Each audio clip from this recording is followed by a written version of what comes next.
those channels. No one forces them to watch them. It is a measure that she has announced which drastically reduces the liberties of EU citizens. I'm sure it doesn't make the slightest bit of difference to Russia, but it does make a difference to people who want to watch RT and Sputnik.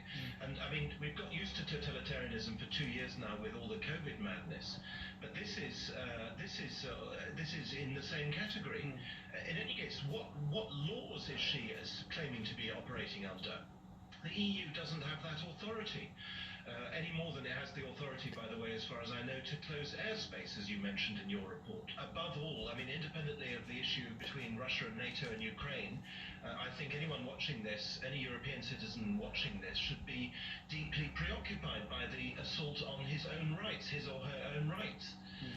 You mentioned just now in your report from London about the seizure of assets belonging to Russian oligarchs in London. Well, what happened to due process? What happened to property rights? Are we really saying that from one day to the next somebody's property can be taken away just because they're deemed to be politically close to Russia?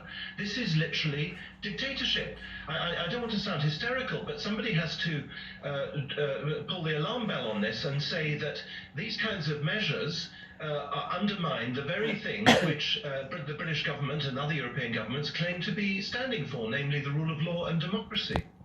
Well, amid the sanctions, Russia's ruble currency has plunged.